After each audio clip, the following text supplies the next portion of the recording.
तो शासन जो है वो प्रत्यक्ष है, स्वामित्व चाहे प्रत्यक्ष हो ना हो, माने यह सृष्टि किसी की है, यह बात चाहे हमको सीधे सीधे न मालूम पड़ती हो, लेकिन यह सृष्टि उच्छृंखल है, स्वच्छंद है कि कोई भी कुछ भी हो रहा है ऐसा इस सृष्टि के बारे में कोई बोलता नहीं है। What we see कि जो घटनाएं घटती हैं सृष्टि में, चाहे मेरे जीवन में घटती हों या समष्टि जीवन में घटती हों, उन घटनाओं में परस्पर एक संबंध दिखाई देता है। अगर गर्मी पड़ती है तो उसका बहुत सारी घटनाओं से संबंध है। देखो, पृथ्वी अगर घूम रही है तो बेमतलब नहीं घूम रही है, उससे सूर्य अलग अलग रेखाओं में गमन करता है। तो मकर संक्रांति जब हो गई और फिर गर्मी बढ़ी, मैंने एक दृष्टांत के लिए बोला हूं मैं, तो जब वो गर्मी बढ़ी तो देखो वाष्पीकरण तीव्र हो गया, तो मेघ निर्माण प्रक्रिया तीव्र हो गई। गर्मी बढ़ने से वायु तेज चलती है। अब वायु के तेज चलने में गर्मी बढ़ना कारण है, और गर्मी बढ़ने में सूर्य का रेखा के इधर आना कारण है। अब देखो, एक घटना का दूसरे से, दूसरे का तीसरे से संबंध है, और वो संबंध ऐसा जबरदस्त दिखाई देता है, एक जबरदस्त कोऑर्डिनेशन दिखाई देता है। अच्छा, फिर जब मेघ निर्माण पूरी तरह से हो गए इस बीच में, तो पृथ्वी थोड़ी घूम गई, तो गर्मी की मात्रा कम हो गई। अब देखो टेम्परेचर फ्लक्चुएट किया, तो जो बादल बने थे अब उनको बरसना है। कितना एक कोऑर्डिनेशन दिखता है, कभी आश्चर्य होता है जब हम इस पर ध्यान देते हैं, और मन जो है वो भीग जाता है भावना से। केवल होंठ और बाल की सुंदरता ही नहीं है सुंदरता, वो है, लेकिन जो प्रभु की ये लीला है ना, ये ऐसी अद्भुत है कि मैं क्या बताऊं। अब देखो, तापमान में गिरावट आई, और वायुदेव ने वायु चली कैसे? सूर्य के कारण। तो वायुदेव ने उन बादलों का संवहन किया, वायु पर चढ़ करके ही वो बादल आए। कहाँ? हमारे खेतों में, हमारे घर में, हमारे क्षेत्र में। नहीं तो ट्रांसपोर्ट कैसे होगा? बादल कहीं बने पड़े हो तो वो महाराज देखो, फ्री, बिना किसी पोल्यूशन के, बिना किसी आवाज के, they just reach to your field and your home free of charge। कृपा है पूरी केवल, आप समझ लो। हम करते क्या हैं ये नहीं समझ में आता जब इस पर दृष्टि डालते हैं। तो फिर because of fluctuation of temperature, कोई स्विच नहीं है कि चलो दबाओ। अब उसी सूर्य देव की कृपा से क्या हुआ जी, तो बादल बरस पड़े। उस बरसने का, पानी का जमीन से संबंध है, माने संबंध ही संबंध है। अगर आप सोचो, असंबद्ध कुछ है ही नहीं। जहां पर आपको एक भी घटना और एक भी चीज असंबद्ध नहीं दिखती है, and moving in A one direction,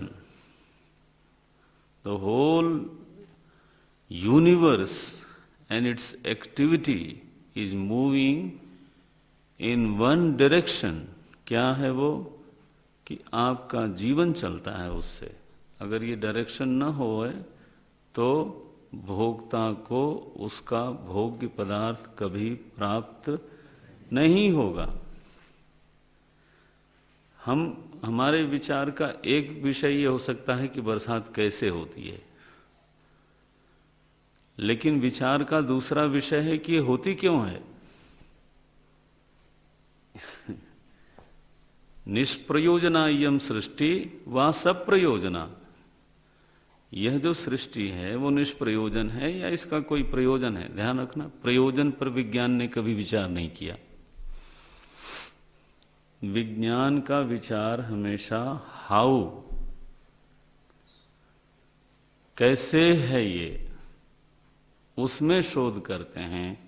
लेकिन ऐसा क्यों है, उसका पर्पज क्या है, वो तो फिर अध्यात्म शास्त्र ही बताएगा। सृष्टि के होने का पर्पज है समस्त जीवों के कर्मों के अनुसार उसको फल देना। That is the sole purpose of this universe. अब समष्टि जीवों को उनके कर्मों का फल देना है, उनको शरीर देना है। अब बरसात में कितने शरीर प्रकट हो जाते हैं, हद है। उनको शरीर देना, उनके शरीर को उठा लेना, ये भी है साथ में। और जब तक है उसको पोषण देना। ओम नारायण। आप विचार करके देखो, all the activity of this universe is just moving into this direction. एक ट्रेमेंडस प्लानिंग दिखती है, एक ट्रेमेंडस कोऑर्डिनेशन दिखता है, समन्वय दिखता है, योजना दिखती है। और मजा यह है कि उस योजना और उस दिशा को प्रतिहत करने वाला, उलट देने वाला, हाँ, कोई नहीं है।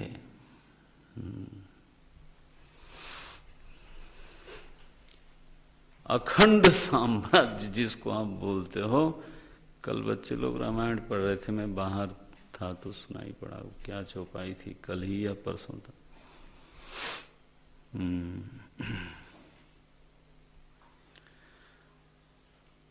राम कीन्ह चाहे सोई होई, करई अन्यथा अस नहीं कोई।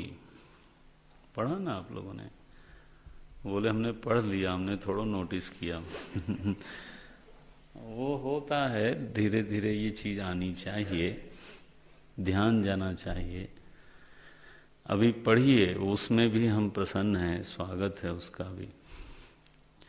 कम से कम पढ़ना तो रखिए जारी। राम कीन्ह, कितनी जबरदस्त प्रबल पंक्ति है ये। राम कीन्ह चाहे सोई होई, करई अन्यथा अस नहीं कोई। कोई और कुछ कर ले, ऐसी किसी में कोई मजाल नहीं है। नारायण। निर्बाध शासन है ना। अब इस विचार में दो चीजें निकल के आती हैं। क्या कि अगर इतनी बड़ी योजना है, इतना बड़ा समन्वय है, दिशा सुनिश्चित है, योजना सुनिश्चित है, समन्वय सुनिश्चित है, तो योजना और समन्वय बिना इंटेलिजेंस के नहीं होता। लोग पत्थर बैठ के योजना नहीं बनाते। Planning is only made by a intelligent one. जो बुद्धिमान है ज्ञानवान है, योजना केवल वही बनाता है। इस नियम को खंडित करके बताओ। हम ये व्याप्ति बता रहे हैं, अविनाभाव है इसमें, कि बिना बुद्धिमान ज्ञानवान के कहीं कोई योजना नहीं हो सकती। तो ऐसा कोई दृष्टांत ढूंढना पड़ेगा कि जहाँ पर योजना तो है लेकिन ज्ञानवान बुद्धिमान नहीं है, वो मिलेगा नहीं आपको। ये व्याप्ति बिल्कुल बन जाएगी। वो जो आपने प्रमाण विचार किया है ना, उसका अगर अभ्यास बना रहे तो आप प्रयोग करते रहोगे धमाधम। वो प्रयोग करना ही उसका लाभ है। नहीं तो 18 कक्षा मुझे बताई गई, प्रमाण विचार पे लगी, तो उसका आपको लाभ होना चाहिए। सही। तो पहली बात ये समझ में आई कि जो सृष्टि का संचलन है उसके पीछे किसी ज्ञानवान का, बुद्धिमान का होना आवश्यक है, और योजना का निर्बाध चलना उसके बलवान होने का भी प्रमाण बनता है। प्लानिंग कमीशन तो है, लेकिन नेताजी कहते हैं कि इसको ठंडे बैग में डालो। प्लान तो उन्होंने कर लिया, लेकिन वो प्लानिंग एग्जीक्यूट नहीं की जा सकती, क्योंकि बल किसके पास है? दूसरे के पास है। तो प्लानर इज विदाउट पावर। अब मैं आगे नहीं बोलता। एंड द पावरफुल इज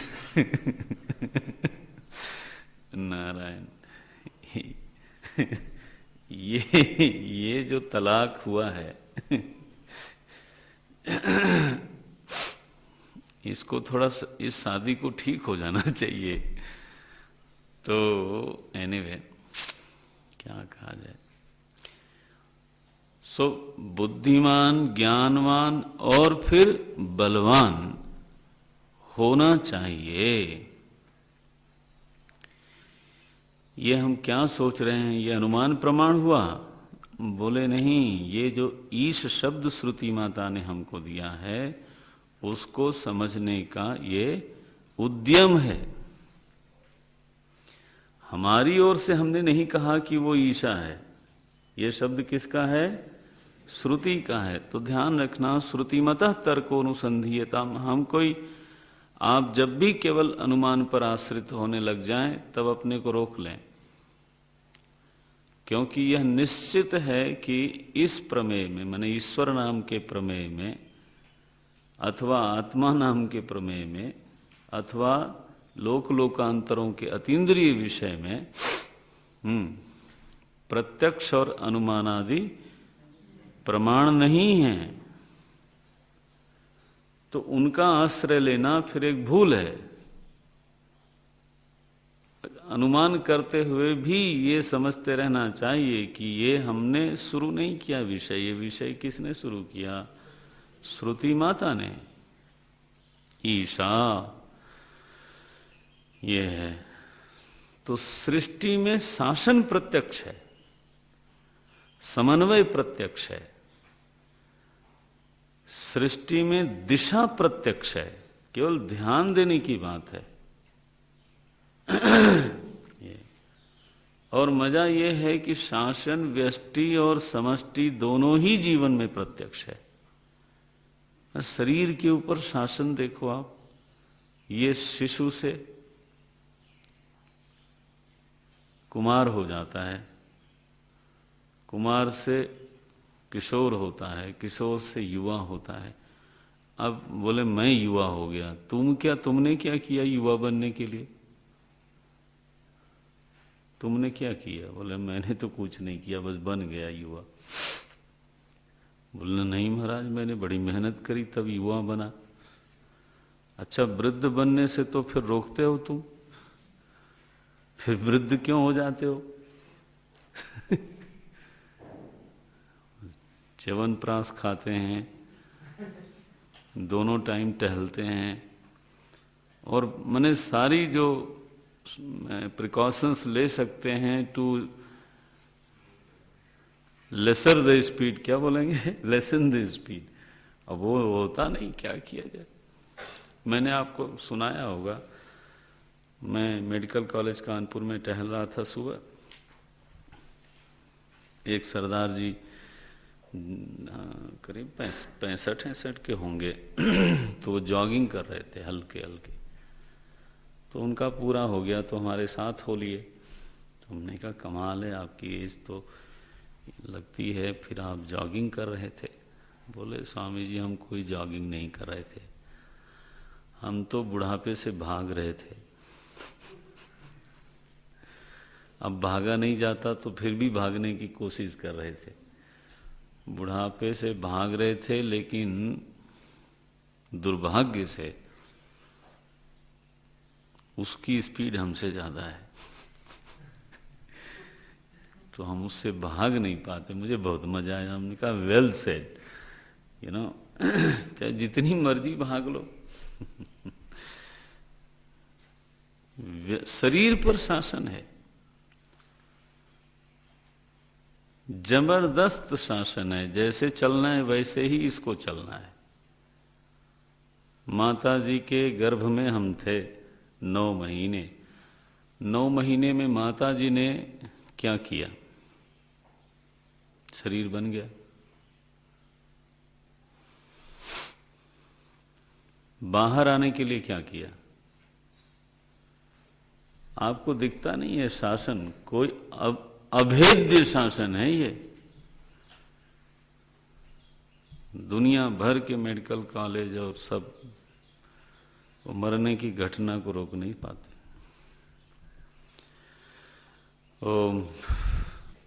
अपने प्राणों पर शासन देखो, क्या मजेदार मशीन लगाई है।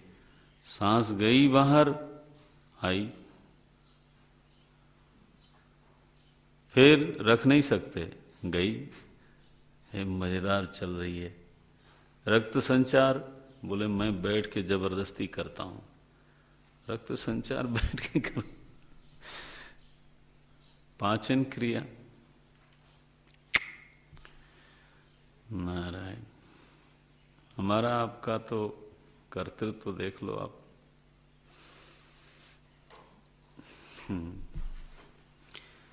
भूख लगाने के लिए क्या करते हो? प्यास लगाने के लिए क्या करते हो? माने आप देखो जरा, शासन का रूप देखो। जब आपको क्रोध आता है तो वो नियमानुसार आता है, मालूम है आपको? मेरे बनाए हुए नियम या मेरी रुचि में कोई बाधा डाले तो क्रोध आएगा। सिंपल है। कामाद क्रोधो भिजायते, और कोई तरीका ही नहीं है क्रोध पैदा होने का। ऐसा नहीं हो सकता कि बाप न हो बेटा पैदा हो जाए। क्रोध तो काम से ही पैदा होगा। काम जब कहीं भंग होगा बस क्रोध होगा। सुखद वस्तु का ही लोभ होता है, ये नियम है। आज तक आपको किसी ऐसी वस्तु का लोभ हुआ जो आपको दुख देती हो?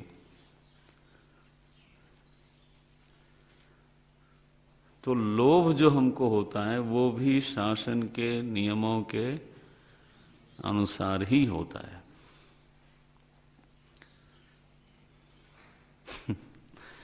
हम समझते हैं हमारा मन है, हमने लोभ किया, हमने क्रोध किया।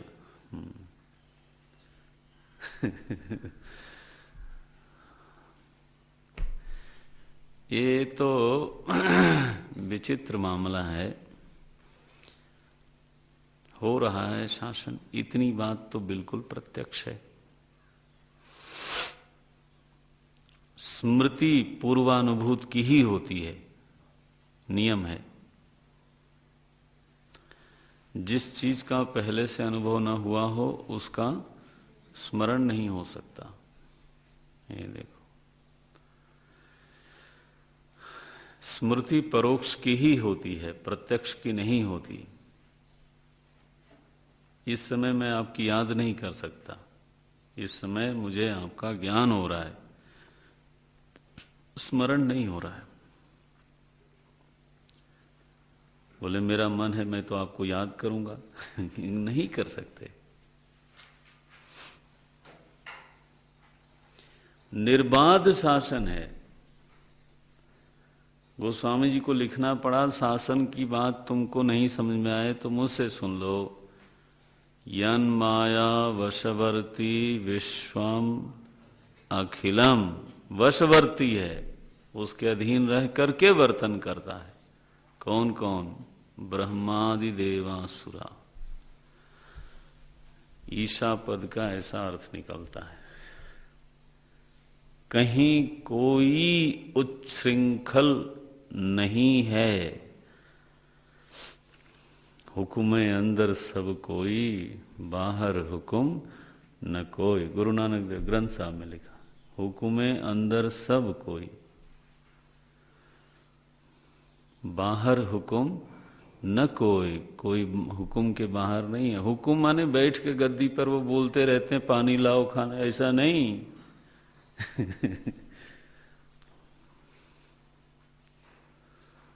सारा विश्व ही जिनके इशारे पर है, दिशा में है, सो शासन प्रत्यक्ष है।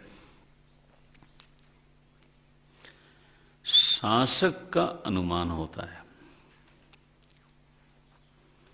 क्योंकि शासक प्रत्यक्ष नहीं है। बस ये बात आई। जब हम इस दुनिया की चीजों को अपने हिसाब से नहीं चला पाते, तो दुनिया में जो चीजें हैं उनमें जो हमारी ममता है, ध्यान देना, वो खंडित होती रहती है। माने देह में भी ममता खंडित होती है, केवल ज्ञान से नहीं, अनुभव से बीच बीच में खंडित होती है कि क्या सचमुच में मैं, मेरे ऊपर है क्या ये पूरी तरह से। रोग हो जाए और कोई चीज हो जाए, मेरा ही शरीर मुझे प्राप्त नहीं है, मानो करवट बदलने के लिए प्राप्त नहीं। इच्छा करे भी तो क्या करे। मेरी वाणी, मैं बोलना चाह सकता हूं, बोल सकता हूं, ऐसा मुझे लगता है। कई बार परिस्थितियां इस तरह से घेर लेती हैं कि आपको बोलने नहीं देती। बोले हमने उनकी जबान में ताला लगा लिया, ऐसे शब्द बोले जाते हैं। जबान में गांठ बांध दी, ऐसे बोलते हैं लोग। ये देखो, होंठ सिल गए, ऐसे बोलते हैं। अरे तुम्हारे होंठ खुले हुए हैं, बोलो ना। बोले नहीं। बोले मेरे हाथ बंधे हुए हैं। हमें देखा खुले तो हैं अपने ही जीवन में हमारी वाणी, हमारा शरीर, हमारे हाथ हमेशा हमारे हिसाब से चलने को तैयार नहीं होते। जिन चीजों को हम मम कहते हैं, उनको मम करने वाले दो चार निकल आते हैं और पता चला कि बस ममता शिफ्ट हो गई। जिस घर को मैंने बनाया मम कहा नारायण, हमारे ही जाए कई बार उसको कहते हैं अब आपका क्या, शांति रखो जनाब, आप रह लो किसी कमरे में, वो बहुत बड़ी बात है। हो गया मम, छुट्टी खंडित होती रहती है। लगता है कि यहां हर चीज किसी को थोड़े समय के लिए प्राप्त होती है, बल आता है जाता है, किसी के पास नित्य रहता नहीं, प्रत्यक्ष दिखाई देता है। ये नहीं, अनुमान नहीं है, ये आप प्रधानमंत्रियों को देखो, 7-8 तो हैं इस समय हमारे देश में, भूतपूर्व माने अभूतपूर्व जो भी कहो। नहीं 7-8 ना होंगे तो 4-5 तो जरूर होंगे। अब उनको एक ही काम है, कभी कभी सुप्रीम कोर्ट का फैसला आता है कि रेलवे के आसपास जो अवैध निर्माण है वो हटाया जाए, तो वीपी सिंह महाराज पहुंच जाते हैं वहाँ, चंद्रशेखर सिंह पहुंच जाएंगे, गुजराल साहब पहुंच जाएंगे, गौड़ा साहब पहुंच जाएंगे। थैंक गॉड अभी वाजपेयी जी नहीं पहुंचते। तो 4-4 भूतपूर्व प्राइम मिनिस्टर बैठे हैं एक बैनर लगा के, मीडिया वाले भी जल्दी जाते नहीं, बताओ। एक समय में उनके हस्ताक्षर से ये देश की धड़कन चलती थी। नियम है, प्रत्यक्ष है, हम सबके लिए है। बल चाहे वस्तु के साधन के रूप में हो, चाहे बुद्धि के बल के रूप में हो, शरीर के रूप में हो, बल एक समय सीमा के लिए हमको क्या प्राप्त होता है, सदुपयोग के लिए। And if we don't then हरिओम तत्सत। तो जब ममता खंडित है तो ये सब है किसकी? लावारिश है। दुनिया किसकी है? अनाथ है क्या? जिसकी है उसको ईश बोलते हैं।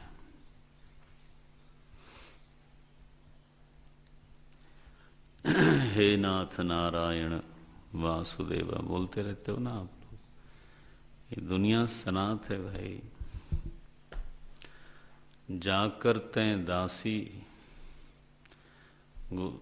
गोस्वामी जी लिखते हैं, जब पृथ्वी बहुत व्याकुल हो गई, ब्रह्मा जी के पास गई कि अब सहा नहीं जाता, बोले तो जिसकी तुम दासी हो वो तो मेरा भी स्वामी है, हमरो तोर सहाई, उसी के यहाँ चलो, हमारे बस की बात नहीं दिखती। ये जो पंक्तियां हैं ना, इसके पीछे दर्शन वही है, सारे प्रपंच का स्वामी,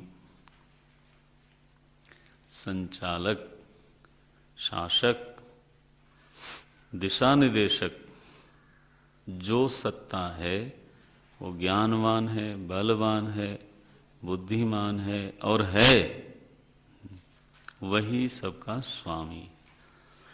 इसमें दो चीजें ऐसी हैं जो विचार के लिए अभी और उस पर जरूरत पड़ती रहेगी कि शासन है, इसको दुनिया के किसी विचारक ने मना नहीं किया,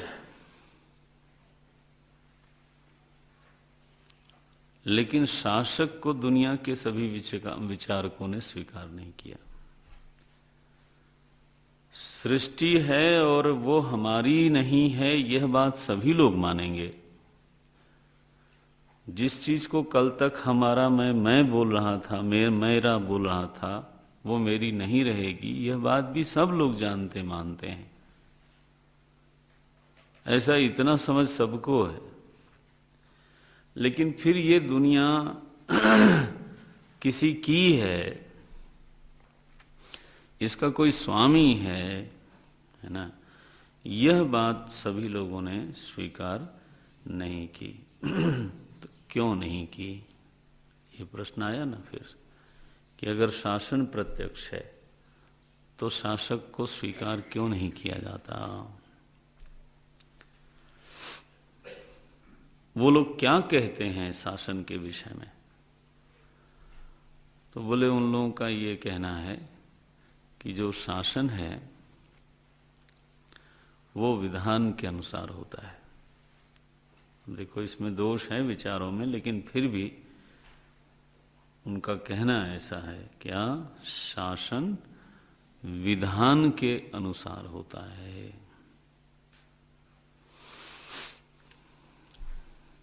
तो विधान है, यस,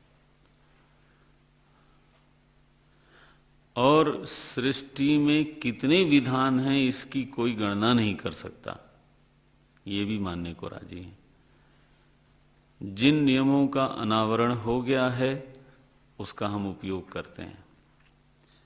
जिन नियमों का अनावरण नहीं हुआ है वो नियम अपना काम कर रहे हैं, लेकिन उनका उपयोग हम नहीं कर सकते। लॉ ऑफ ग्रेविटी पहले फंक्शन करती थी, लेकिन हमारे सामने वो खुला नहीं था सिद्धांत, तो हम उसका उपयोग नहीं कर रहे थे। अब हम करते हैं। लीवर के सिद्धांत का हम उपयोग करते हैं, घनत्व के सिद्धांत का हम उपयोग करते हैं।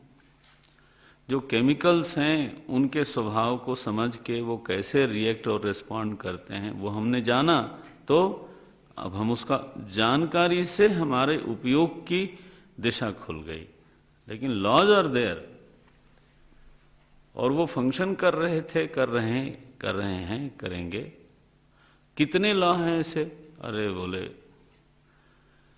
हमने शायद 1-2% भी अभी नहीं खोजा होगा। शरीर में ही इतने विधान हैं, आपको क्या कहें। अच्छा, तो विधान तो हैं और वो असंख्य हैं। 2 बात स्वीकार की गई। तीसरी बात और माननी पड़ेगी कि विधानों का परस्पर विरोध नहीं है। सृष्टि के समस्त विधानों का परस्पर समन्वय है, विरोध नहीं है। ये भी मानना पड़ता है, इसलिए सभी लोग मानेंगे इसको। फिर बोले इसका कोई विधाता है, ये बात नहीं मानने को राजी। अब इस पर आप थोड़ा स्वयं भी सोचिएगा कि विधान है, समन्वय भी है, फंक्शनिंग भी हैं वो सारे विधान, लेकिन विधाता बोले वो हम नहीं मानते। अब आपकी मर्जी है, जबरदस्ती करो। विधान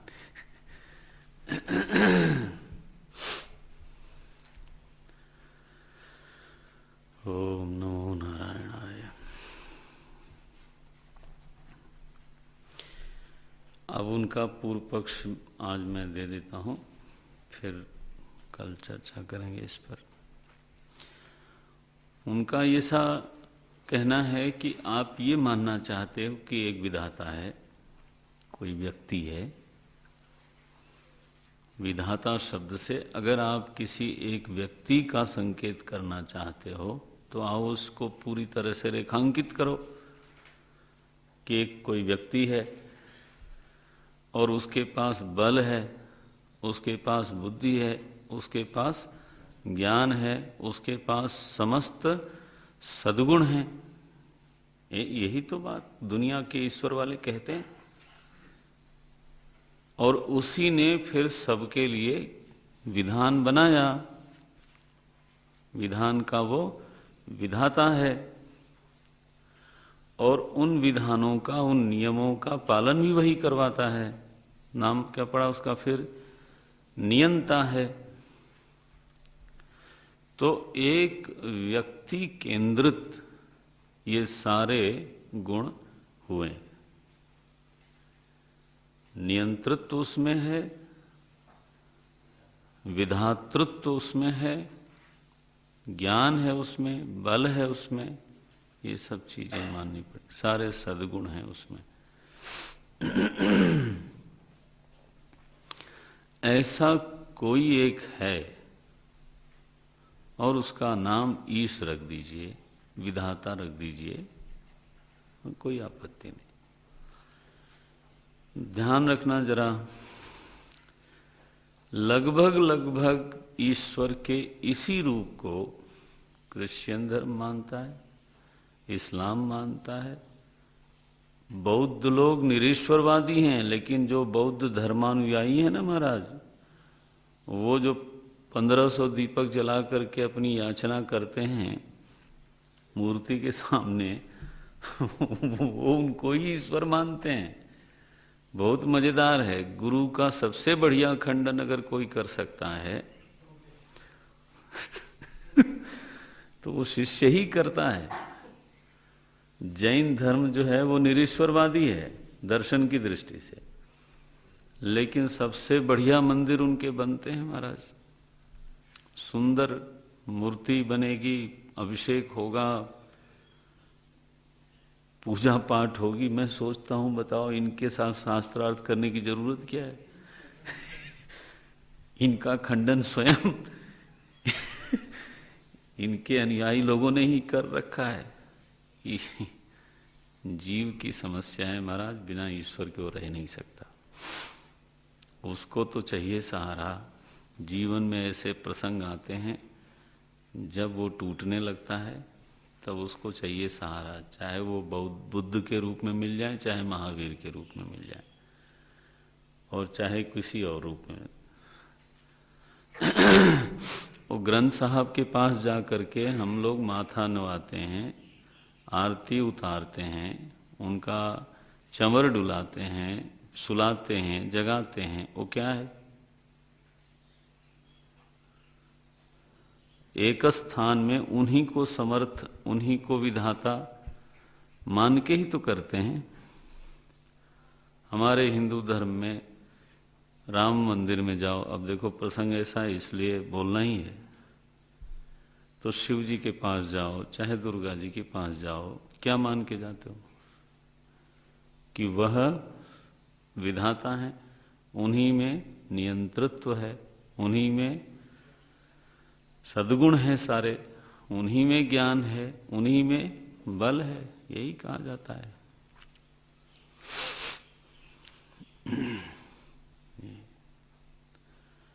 तो उनका निरीश्वरवादी लोगों का यहाँ पर ये पूर्व पक्ष बनेगा कि एक केंद्र में आप इन सब चीजों को स्वीकार करते हो और उसका नाम रखते हो ईश्वर। अब चाहे धर्म के अनुसार गॉड रखो या अल्लाह रखो या शिव जी रखो या और कुछ रखो, नाम ही तो फर्क है, गुण तो सबके एक ही हैं। कोई बताओ ऐसा कोई धर्म वाला हो जो कहे हमारा ईश्वर जो है निर्बल है? मुझे मिला नहीं कोई आज तक बताने वाला कि मेरा आजकल कमजोर हो गया है कलयुग में। हाँ। कोई ये नहीं कह सकता कि मेरे ईश्वर को मालूम नहीं है कि दुनिया में क्या हो रहा है। सर्वज्ञ सभी लोग मानते हैं। कोई भी धर्म हो उससे क्या फर्क पड़ता है? नाम का कभी कभी रूप का मतभेद है, प्रभाव और गुण का कोई भेद दिखता नहीं है। तो जिस केंद्र में इस सत्ता को आप स्वीकार करते हो, इस सारे सद्गुणों को स्वीकार करते हो, वो कहाँ है, कैसी है? साकार है, निराकार है, इसी लोक में रहती है या फिर किसी और लोक में रहती है? निराकार है तो उसमें कैसे ये सब रहती है? माने ये आप जब कहोगे तो आपकी जिम्मेदारी होगी अपनी बात को पूरी तरह से रेखांकित करने की, और दूसरा जब कोई बात कहेगा तो उसकी जिम्मेदारी होगी अपनी बात रेखांकित करने की। आप कह दो और फिर गुस्सा करो कि तुम ऐसा बोलते हो, ये कोई इससे बात बनती नहीं है। फिर आप जो कहते हो उसका पूरा रेखांकन करो, उसका आविर्भाव हुआ कि नहीं हुआ, उसका अंत होगा कि नहीं होगा, उसका इस सृष्टि के साथ क्या रिश्ता है, क्यों वो इसका दिशा निर्देशन और संचालन करता है, क्यों उसने विधान बनाए, उसको क्या जरूरत थी? ये why is he interested in my personal life? I am just a tiny being in such a huge universe में मैं एक छोटा सा महीन सा प्राणी मेरे व्यक्तिगत छोटी छोटी मामलों में उतनी बड़ी चीज को क्या इंटरेस्ट हो? ऐसी बातें कही जाती हैं। तो आपको सोचना पड़ेगा। आपके पास तो अब इस समय कम से कम 20 घंटे बचे हैं, अगर रात को अपना सो तो हैं 20-18 घंटे, वो सोचो आप, रेखांकित करो, कागज पर रखो कि हमारे दृष्टि से प्रभु का ऐसा रूप होना चाहिए। हम फिर कल और चर्चा आगे बढ़ाएंगे। ओम